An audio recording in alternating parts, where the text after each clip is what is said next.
will hear a woman phoning about the shared house she is going to move into. First, you have some time to look at questions 1 to 7.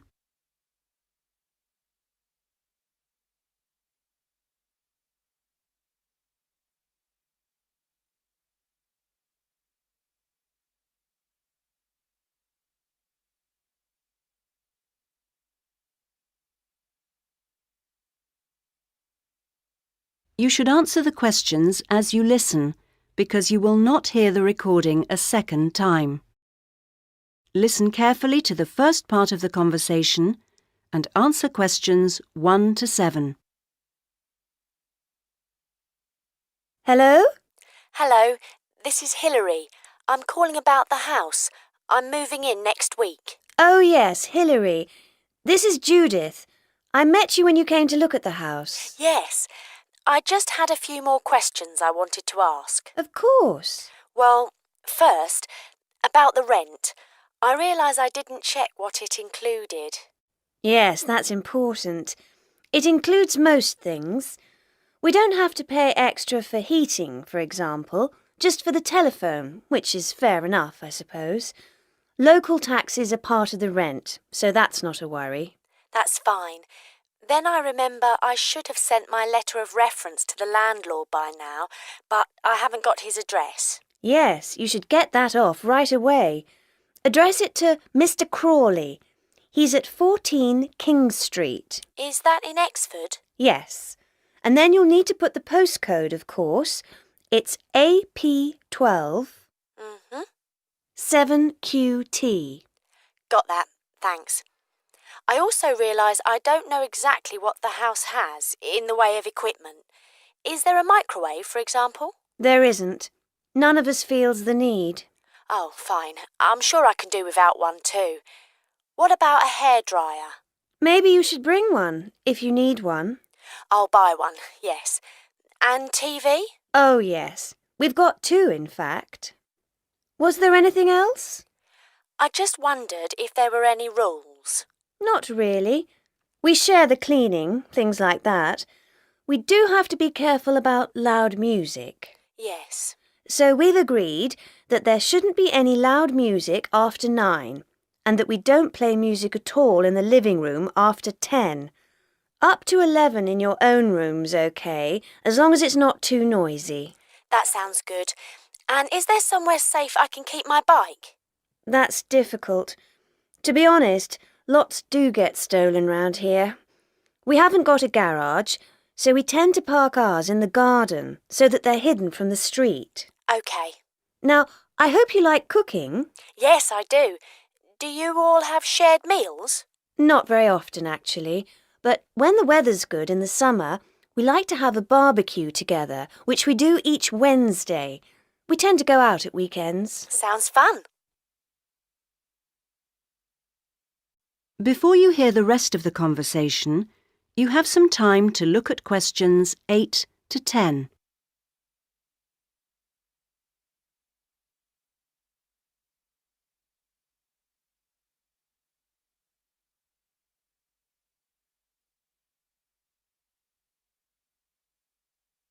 Now listen and answer questions 8 to 10. Are you familiar with this area? A bit. Actually, there are a few things that I'd like to know the location of. A bank, for example. Yes, there's one quite close. You just go up to the junction near the house, the one where 4 roads meet, and go straight ahead and then take the second left. It's a little way down there on the left-hand side. That's convenient. Another thing is that I'd like to check my emails quite often. I was wondering how far away an internet cafe was. Well, there are a couple actually, but one's much cheaper than the other. The one I use is very handy. You just go up to the big junction and then, well, I go straight ahead and then turn right so that it's on the right-hand side. Fine. And one last thing. Uh-huh. I need to go to the post office quite often. I'm hoping there's one quite close to the house. You're in luck. You'd walk up to the big junction and then, if you want a nice route, take the street that's slightly to the right. Then you'd want the second left, and you'd find it on the right side of the street. Well, it all sounds great. So, we'll see you in a couple of days' time? Yes. OK. Bye. Bye. That is the end of part 1. You now have half a minute to check your answers.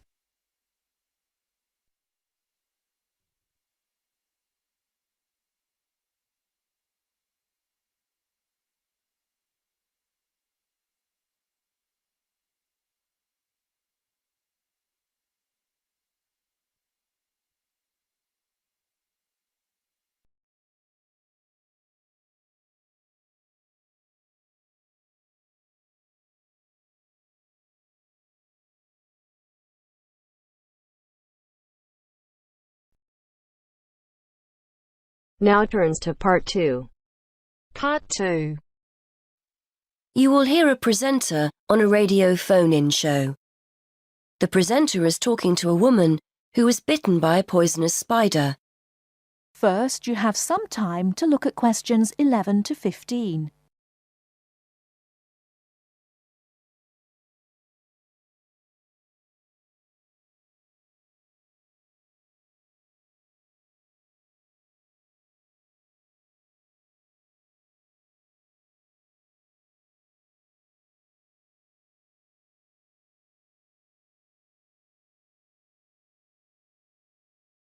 Now, listen carefully and answer questions 11 to 15. Today, we're continuing our Traveller's Tales. On the line we have Amanda Toddington, who had quite a nasty experience in Australia last year. Isn't that right, Amanda? Yes. My husband and I were on holiday and we were staying at a friend's house on the coast near Brisbane. It was towards the end of the holiday and I was about to go into the garden and enjoy my breakfast. I walked out into the kitchen, slid my left foot into my shoe and felt a tiny sting. It was pretty painless, but I shook the shoe off my foot and saw this tiny spider running out as the shoe hit the wall. Anyway, not being an expert, I presumed the worst, that I'd been bitten by something that was going to kill me, and I completely lost control. I don't think I've ever screamed so much in all my life. We'd been told beforehand to always check our shoes before putting them on, as it's a common way to get bitten. So I suppose it was my own fault, really. So what was it that had bitten you?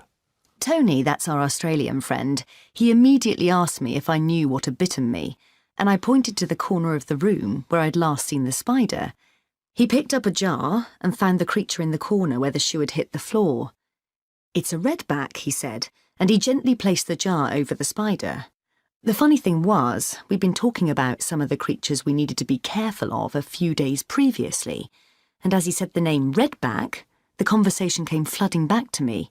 In particular, the fact that the bite can be extremely painful. I've found out since that the redback is from the same family as the black widow spider, and it's the female that does the damage, which it turned out was what I'd been bitten by. You must have been absolutely petrified. You can say that again. I remember feeling quite confused. I wasn't in a great deal of pain to begin with, and yet I could see from our friends' faces that they were concerned. Tony explained that the venom or poison of the bite spreads quite slowly, so the pain doesn't feel too bad at first.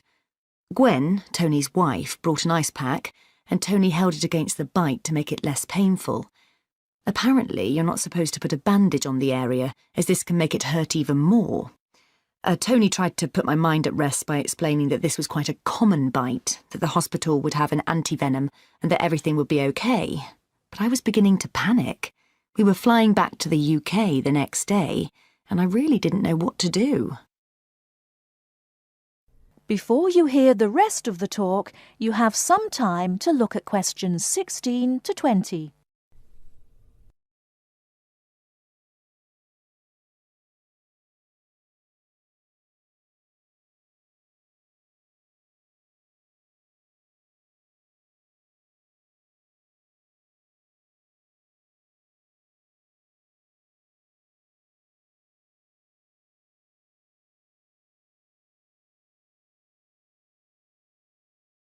Now listen and answer questions 16 to 20. So what did you do? Well, Tony phoned the doctor, who told him to check my symptoms for the next hour or two. As time went on, the pain became very intense, from my foot right up to my knee. My husband was on the internet and was reading out the possible symptoms. I wasn't feeling sick, and I hadn't yet developed a fever, but I had a terrible headache, and my foot was beginning to swell up. At this point, Tony decided to take me to the local hospital to be on the safe side. I really didn't want to go, as I had visions of being kept in for days and all our plans being spoilt. But Tony and my husband insisted. When we got to the hospital, I was relieved to see how casual everyone was when Tony explained I'd been bitten by a red-backed spider. They told me to take a seat and got on with their work. And did you receive any treatment? By the time I got to see a doctor, the pain was very intense indeed, and I was getting quite upset. The doctor decided to give me a dose of an antivenom, which he assured me would eventually deal with the problem. Unfortunately, he also explained that it wouldn't have an immediate effect and the symptoms might last for several days. But the story has a happy ending. My husband managed to book us onto another plane 1 week later. And even better news was that the symptoms of the bite finally cleared up after about 24 hours. Within a couple of days, I was back to normal again. So thanks to the spider, we managed to extend our holiday by a week.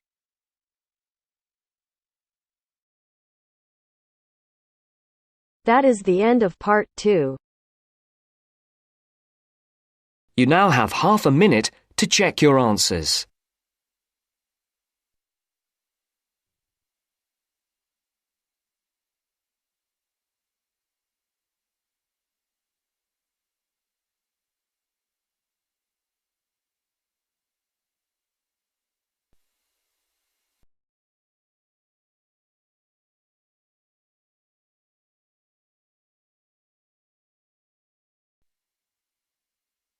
Now turns to part 3.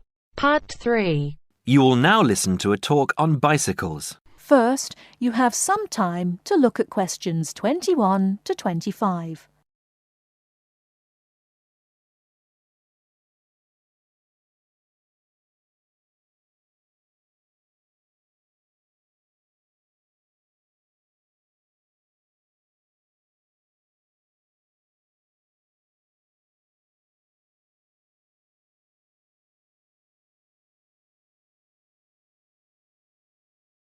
Now listen carefully and answer questions 21 to 25. Today, we're going to talk about the latest bikes for professionals and novices. There's something to suit everyone from price to function. The Atlantis is a touring frame. It's also perfect for commuting and trail riding, and anything short of super fast road riding. The tubes are stout, to take touring loads and trail abuses. The tyre clearances are majestic, so you can fit tyres up to 2.35 inches. It's designed for cantilevers or V-brakes. If you have to limit yourself to just one bike and you want to be able to ride just about anywhere, this is the bike to be on. It is our most popular model for just that reason, and there isn't an unhappy Atlantis owner in the land. The Rambouillet, our all-around road bike, is available either as a frame with fork and headset for $1,400 or as a complete bike for $2,300.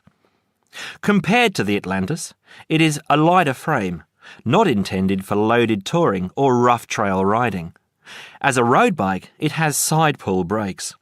The Quick Beam is our version of the single-speed bike. We've done it a little better though. The crankset has a 42-34 combination, running an 18-toothed freewheel cog in the rear. And the rear hub is threaded opposite the drive side, so you can install a fixed cog of your own choice. In essence, you can have 4 speeds on the Quick Beam if you choose. The Quick Beam is available as a frame with fork and headset for $900, or as a complete bike for $1,300. This is a rugged, versatile bike that you can ride on the road as well as on rough trail. Before you hear the rest of the talk, you have some time to look at questions 26 to 30.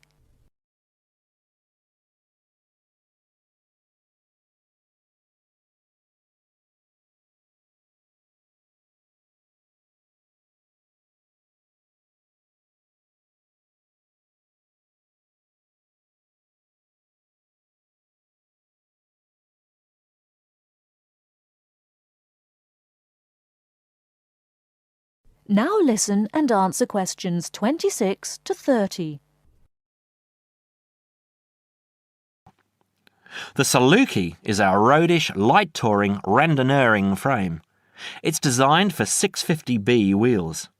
If 650B means anything to you, you'll either love it or think it's marketing suicide.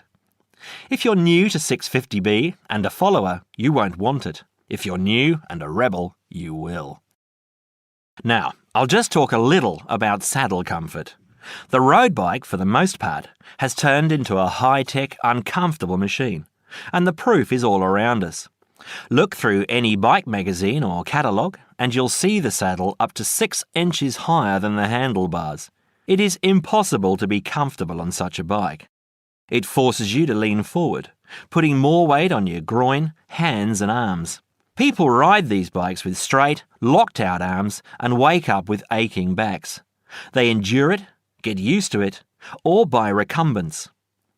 When we custom design a bike for you, you'll be able to get a comfortable position. Your back will be between 45 and 50 degrees, and there will be a noticeable bend in the arms. And most importantly, your arms won't be supporting your body weight. You won't have to look up to look ahead, because you won't be hunched over and low. That means our bikes are more accessible for riding on the flats, or even for short climbs. We consider this when we design and build your custom frame. That is the end of part 3. You now have half a minute to check your answers.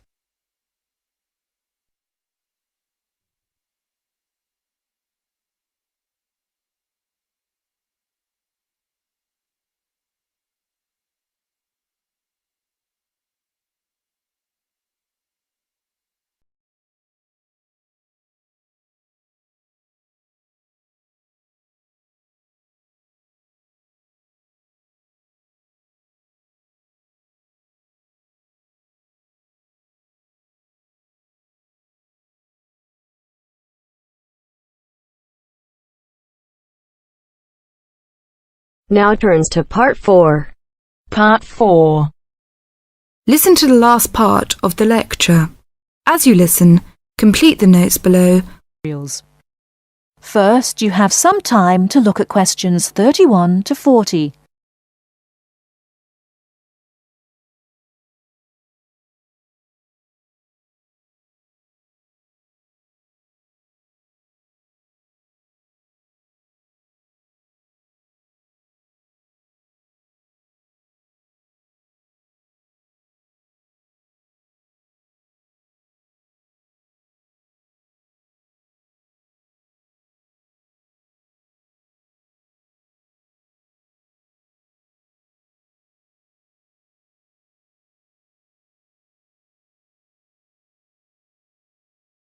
Now listen carefully and answer questions 31 to 40.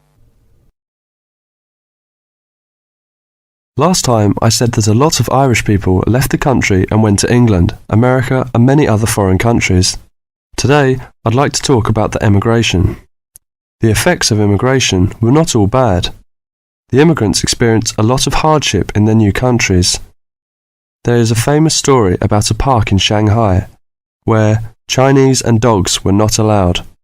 Well, in England, until into the 1950s, signs for jobs sometimes read, "Irish need not apply." The immigrants often experienced discrimination, but they formed many organisations to look after their fellow immigrants. Many of these organisations later became very important. In America, the Irish chose politics as the way forward, and significant cities were controlled by Irish politicians. This movement reached its peak with the election of John F. Kennedy in 1960. His grandparents came from Ireland, and his election had a significant impact in Ireland, helping the process of recovery of self-confidence which we have today. Today, there are 70 million people of Irish descent living outside Ireland. In America alone, there are 40 million people, and 10 million of these people have a 100% Irish background. They carried the culture of their home country with them and adapted it to their new home. They made changes which would be unthinkable in the home country, and we often laughed at the Yankees' Irishness. In fact, any immigrant who came back to live in Ireland, often after many years, found it very difficult to fit into Irish society again. They had been changed by the experience. These immigrants have always had an interest in the old country. The American letter was a letter containing dollars sent back to one's family. More recently, President Clinton has been very influential in bringing peace to the north of Ireland. Riverdance itself was the idea of a dancer who was American, who applied American methods to traditional dancing, and the fusion was immediately popular. Modern Ireland has been able to use the disaster of the last century to learn modern marketing techniques and apply them, without at the same time losing what is distinctive about itself. Riverdance is a demonstration of that distinctiveness. That is the end of part 4. You now have half a minute to check your answers.